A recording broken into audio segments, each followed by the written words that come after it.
ये शहर का पुराना पुल है जो गार्डन और पार्क कॉलोनी जाने वाले शहरियों की अहम गुजरगाह है। इसके इतराफ कदीम आबादियां भी कायम हैं, जिनके लिए पुल के नीचे कायम कचरा कुंडी ने सख्त मुश्किलात पैदा कर दी है। कई साल से शहरी इंतजामिया ने यहाँ गार्बेज ट्रांसपोर्ट स्टेशन कायम किया हुआ है और यौमिया 70 से ज्यादा ट्रक कचरा यहाँ लाकर फेंका और जलाया जाता है, जो कि खुद शहरी इदारों के कवानीन की कुल्लम कुल्ला खिलाफ वर्जी है। कानूनी तौर पर किसी भी जगह पड़े हुए कचरे को जलाना जो है एनवायरनमेंट प्रोटेक्शन ऑर्डिनेंस के तहत जो है ना ये जुर्म है और ये काबिल सज़ा जुर्म है।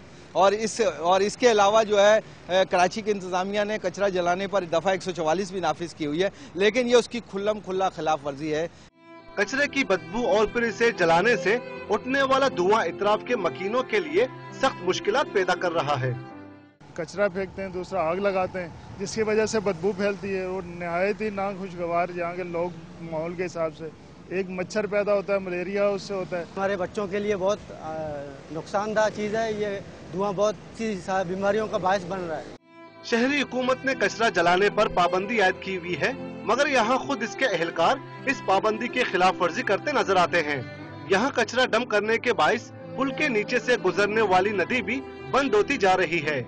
रिहायशी इलाकों के करीब इस तरह के गार्बेज डंपिंग पॉइंट्स न सिर्फ माहौली आलूदगी का सबब है, बल्कि इससे कई बीमारियां जन्म ले रही है।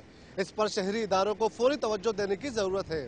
कैमरामैन मेहदी अली के साथ शफी बलोच, डॉन न्यूज़, कराची।